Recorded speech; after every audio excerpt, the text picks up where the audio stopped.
তাড়াহুড়ো করে ঘুম থেকে ডেকে বেরিয়ে পড়তে বলল। জানি না কোথায় যাবে, তাও আমি তাড়াহুড়ো করে রেডি হয়ে পড়লাম। তারপরে ভাইকে জিজ্ঞাসা করলাম, কোথায় যাবি? ও মা, দেখো এদিকে বাবা কাই, তুমি যে একা একা বেরিয়ে পড়ছো। বাবা রাস্তায় আছে, ওই আগে চলে যায়নি। বললো টাউনশিপে যাব, অনেকদিন পরে এসেছি তো, তাই সবাই মিলে ঘুরে আসি চল। তাই আর কি, সবাই মিলে বেরিয়ে পড়লাম টাউনশিপের উদ্দেশ্যে। আর বেরোনোর আগে তোমাদেরকেও দেখালাম আমাদের বাড়িটাকে কীভাবে সাজিয়েছি। তোমরাও কমেন্ট করে জানিও তোমরাও বাড়িতে কীভাবে সাজিয়েছো। তার মানে বুঝতে পারছো আজকে কালী পুজোর আগের দিন। মানে রাস্তাঘাটে ছোটো ছোটো ছেলেমেয়েদের আনন্দ দেখতে দেখতে আমরা পৌঁছে গেলাম টাউনশিপে। টাউনশিপে গিয়ে তো আর কোনো কিছু বলারই নেই, তোমরা জাস্ট দেখো আর এনজয় করো।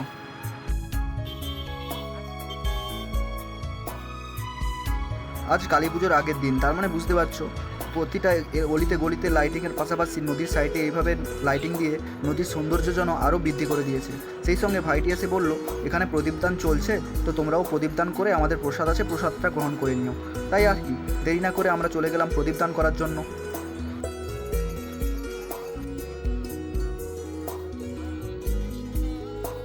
এখনও পর্যন্ত আমার বাবা আর আমার ভাই টাউনশিপে পৌঁছায়নি, কারণ আমরা বাইক নিয়ে চলে এসেছিলাম তো, তাই আমরা আগে পৌঁছে গেছি। আর ওনারা গাড়িতে আসছে বলে একটু লেট হচ্ছে হয়তো। তাই এখানে তোমাদের বৌদিমণি প্রদীপদান করতে করতে আমি দেখলাম এখানে প্রচুর লোক প্রদীপদান করছে, তাই আমিও প্রদীপদান করব ভাবছিলাম। এমন সময় তোমাদের বৌদিমণি এসে বলল তুমিও গিয়ে একটা প্রদীপ জ্বালিয়ে দাও। তাই আর কি, তোমাদের বৌদিমণির জোরে আমি একটা গিয়ে প্রদীপ জ্বালিয়ে ফেললাম। এরই মধ্যে দেখি আমার বাবার ভাইও এসে গেছে, ওনাদেরকেও প্রদীপ জ্বালাতে বললো তোমাদের বৌদিমণি। তাই ভাই প্রদীপ জ্বালাতে যাচ্ছে, এমন সময় দেখলাম সেই দাদাটা এসে এই প্রদীপ জ্বালানোর হিস্ট্রিটা বলছে। কারণ আসলে এটা হচ্ছে একটা নিয়ম, এই মাসটা নাকি পুরো মাসটা এরকম প্রদীপ জ্বালিয়ে ভগবান শ্রীকৃষ্ণের পূজা করা হয়।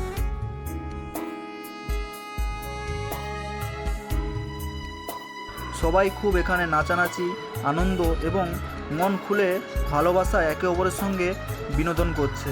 সেই সঙ্গে দেখতে পাচ্ছি অসংখ্য মানুষ প্রদীপ জ্বালাচ্ছে এখানটায়, এবং সেই প্রদীপের আলো সবার মধ্যে বিলিয়ে দেওয়ার জন্য স্বয়ং শ্রীকৃষ্ণ যেন এই রথের উপরে দাঁড়িয়ে আছেন। সৌন্দর্য দেখতে দেখতে পাশেই চলে গেলাম প্রসাদ গ্রহণের জন্য। তাই একে একে সবাই লাইনে গিয়ে প্রসাদ গ্রহণের জন্য আমরা হাত বাড়িয়ে দিলাম। আমার মা, বাবা এবং তোমাদের বৌদিমণি একে একে প্রসাদটি নিয়ে নিল এবং প্রসাদটি নিয়ে দাঁড়িয়েছিল। আমি বললাম চলো নদীর পাড়ের দিকে গিয়ে বসি এবং প্রসাদটা খাই। এখন বাজে সন্ধ্যা 7টা। সবাই এই নদীর পাড়ে এসে সবার মনের ক্লান্তটা যেন সবাই বিলিয়ে দিচ্ছে এই নদীতে। আর এদিকে তোমাদের বৌদিমণি এবং আমার মা একে একে প্রসাদ খাচ্ছে। তারপরে দেখতে পেলাম পাতায় যেন প্রদীপ ঝরিয়ে নদীতে ভাসাচ্ছে সবাই, খুব সুন্দর দৃশ্য। তারপর আর কি, সবাই মিলে আনন্দ করার পরে বাবা একটু ক্লান্ত হয়ে বসে পড়লো। আর এই সুযোগ নিয়ে তোমাদের বৌদিমণি আর আমার মা ফটোশ্যুট করতেও শুরু করে দিল। তারপর সোজা এলো খাবার খেতে। ভাই তো ফুচকা খেতে ভালোবাসে একটু, তাই ফুচকা খাচ্ছে সে। আর তোমাদের বৌদিমণি পাপড়ি চাট নিয়ে বসেছে। একবারও বললো না যে তুমি কি খাবে বলো। আসলে নিজের পেট পূজা করলে সবারই পেট পূজা হয়ে যায়। বাড়িতে এসে মা দেখি রান্না করছে এবং ভাই খাসি মাংস নিয়ে এসছে। কমেন্ট করে জানাও তোমরা কে কে খাসি মাংস খাও, আর আমার চ্যানেলটি সাবস্ক্রাইব না করা থাকলে সাবস্ক্রাইব করে দাও।